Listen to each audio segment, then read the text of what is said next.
जय माता दी, जय मां कामाख्या, जय श्री महाकाल। ओम नमः शिवाय। हम हनुमते नमः।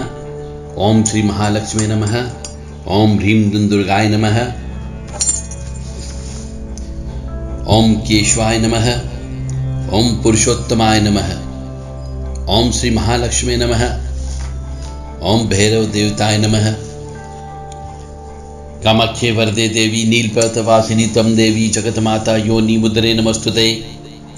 कामाख्ये काम संपन्ने कामेश्वरी हर प्रिये काम नाम देहि मे नित्यं कामेश्वरी नमस्तुते।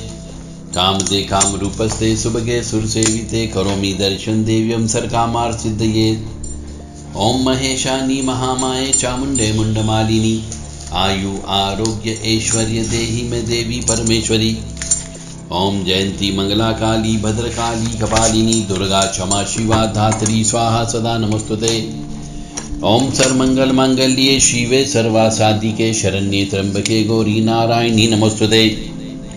दुर्गति नाशिनी दुर्गा जय जय, काल विनाशिनी काली जय जय, उमा रमा ब्रह्माणी जय जय, सीता राधा रुक्मणी जय जय।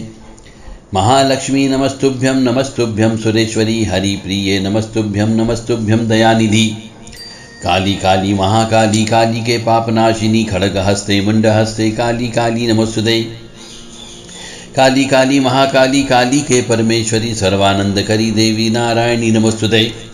नीरहार हार धन सार सुधाकरं भा कल्याणं दाकनक चंपक दाम्बुशाम उतंग बिनिक जुगंब मनोहरांगी वाणी नमामि मनसा वत्सा विभूते।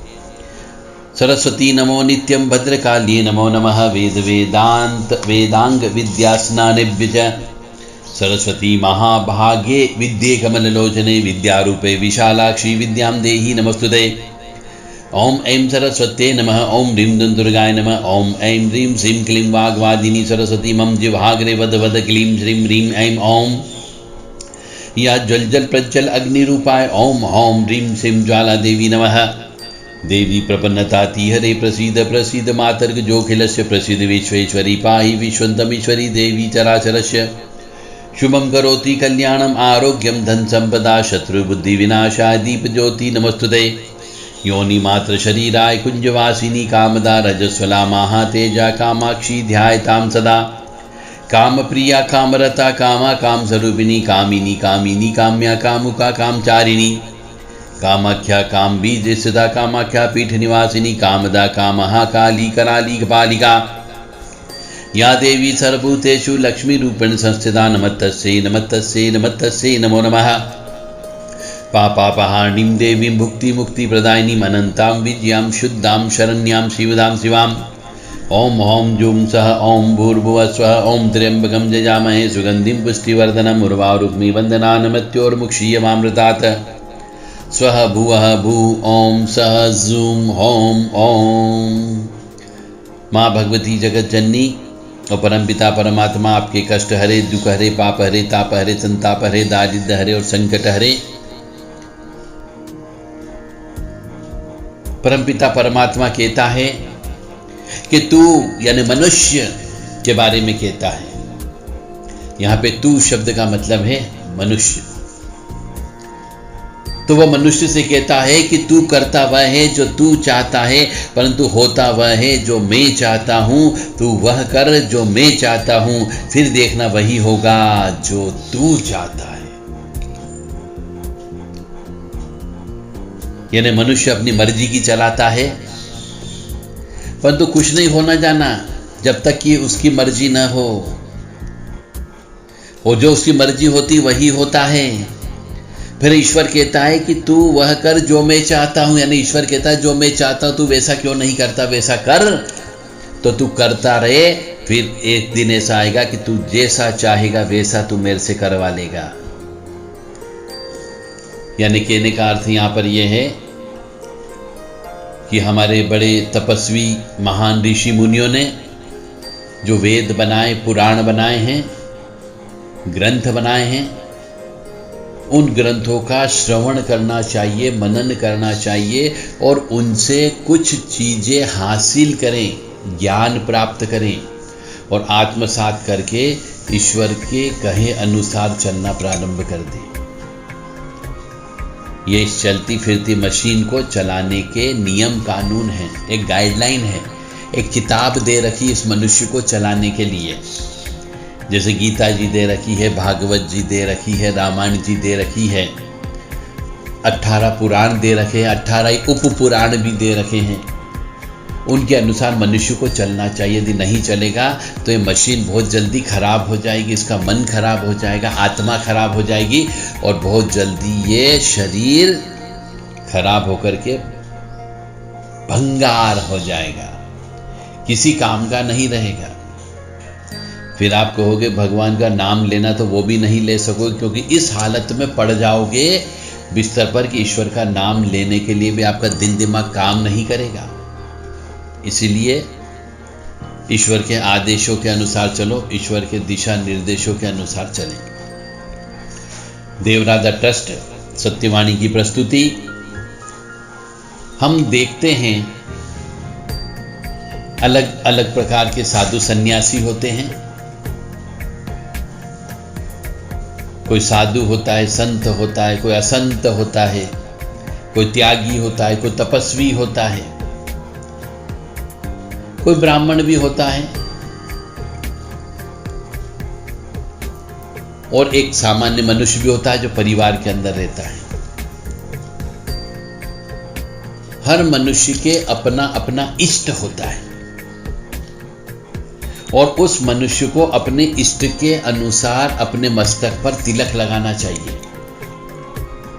आपने कई बार सोचा भी होगा, विचार भी आया होगा कि ये कृष्ण वाले जो हैं इस प्रकार का तिलक लगाते हैं, राम जी की आराधना करने वाले इस प्रकार का तिलक लगाते हैं, भोलेनाथ की पूजा करने वाला त्रिपुंड लगाता है, देवी की पूजा करने वाला गोलबिंदा लगाता है।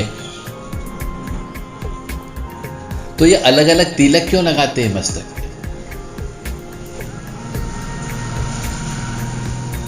और तिलक लगाने के क्यों परंपरा है? इसके पीछे का बहुत बड़ा रहस्य है।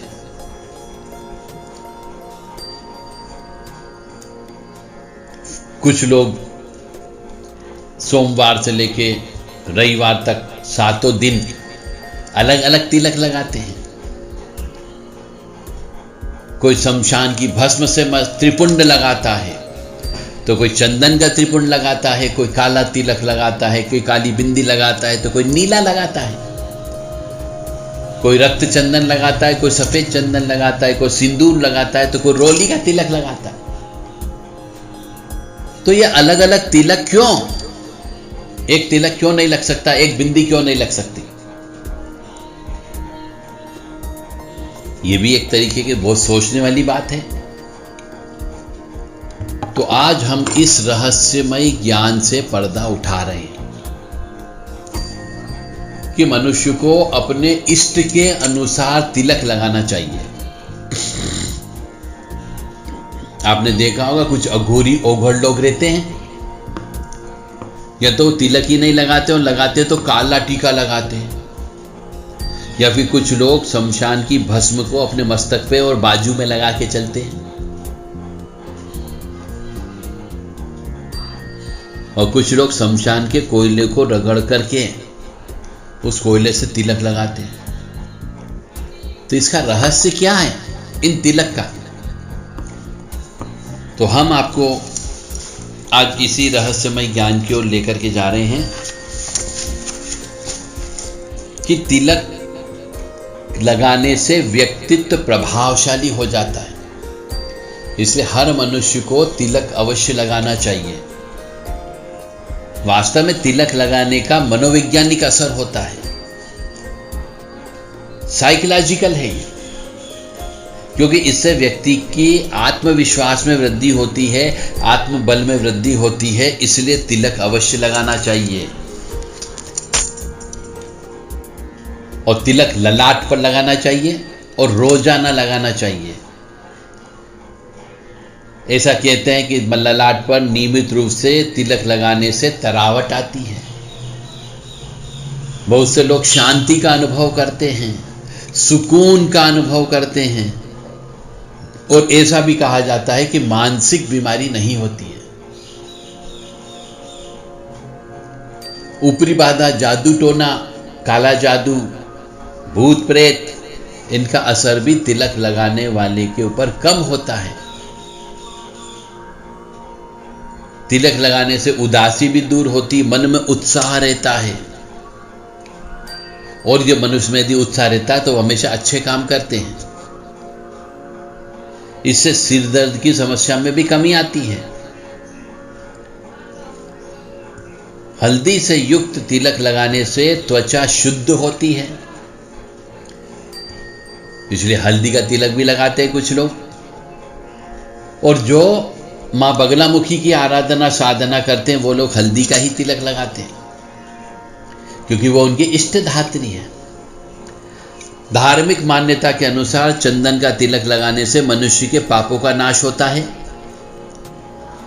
और लोग कई तरह के संकट से बच जाते हैं। ज्योतिष शास्त्र के मुताबिक तिलक लगाने से ग्रहों की शांति भी होती है और माना जाता है कि चंदन का तिलक लगाने से घर अन्न धन से भरा रहता है और सौभाग्य में बढ़ोतरी होती है। किस दिन किस किस का तिलक लगाएं, ऐसा भी नियम बनाया गया है। यदि वार के अनुसार तिलक धारण किया जाए तो वार के अनुसार संबंधित ग्रहों के शुभ फल देने लगते हैं, इसलिए बहुत से लोग वार के अनुसार भी तिलक लगाते हैं। जैसे सोमवार का दिन है तो भगवान शंकर का दिन होता है, तथा इस वार का स्वामी ग्रह चंद्रमा है। चंद्रमा मन का कारक माना गया है, तो मन को काबू में रखकर मस्तिष्क को शीतल और शांत बनाए रखने के लिए सफेद चंदन का तिलक लगाना चाहिए। या फिर इस दिन भगवान शंकर के ऊपर विभूति चढ़ती है, भस्म चढ़ती है, उस भस्म का तिलक लगाना चाहिए। मंगलवार के दिन हनुमान जी का दिन माना गया है। इस दिन का स्वामी ग्रह मंगल है, तो मंगल लाल रंग का प्रतिनिधित्व करता है। तो इस दिन लाल चंदन या चमेली के तेल में घुला हुआ सिंदूर का तिलक लगाने से ऊर्जा और कार्य क्षमता में विकास होता है। इससे मन की उदासी और निराशा हट जाती है और दिन शुभ बनता है। बुधवार को माँ दुर्गा का दिन माना गया है, वहीं गणेश जी का दिन भी है। इस दिन सिंदूर तेल में घोल करके तिलक लगाते हैं कुछ लोग, और कुछ लोग सूखा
हो उसका तिलक लगाना चाहिए।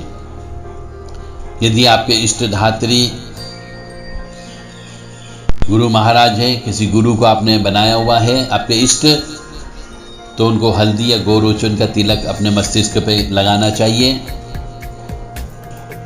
और जो मनुष्य लक्ष्मी जी की पूजा ज़्यादा करता हो उसे लाल चंदन का तिलक लक्ष्मी जी को भी लगाना चाहिए और स्वयं को भी लगाना चाहिए।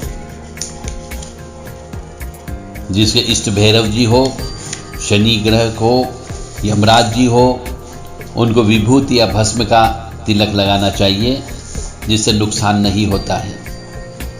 जहाँ पर तिलक लगाने से आपके मान सम्मान में वृद्धि होती है, वहीं निर्भयता भी आती है, नुकसान नहीं होता है, भौतिक सुख सुविधाओं में वृद्धि भी होती है, आर्थिक परेशानी हल हो जाती है, मन पवित्र अवश्य रहता है, बौद्धिक क्षमता में वृद्धि हो जाती है। इसलिए तिलक अवश्य लगाना चाहिए। जब भी घर से बाहर निकलें बिना तिलक के, तो किसी भी हिंदू सनातनी को बिना तिलक लगाए नहीं रहना चाहिए। यह तिलक का रहस्य। जय माता दी, जय माँ कामाख्या। माँ भगवती जगत जननी आद्य शक्ति भवानी आपको सुखी रखे, स्वस्थ रखे, प्रसन्न रखे। जय माँ कामाख्या। जय श्री महाकाल महाराज।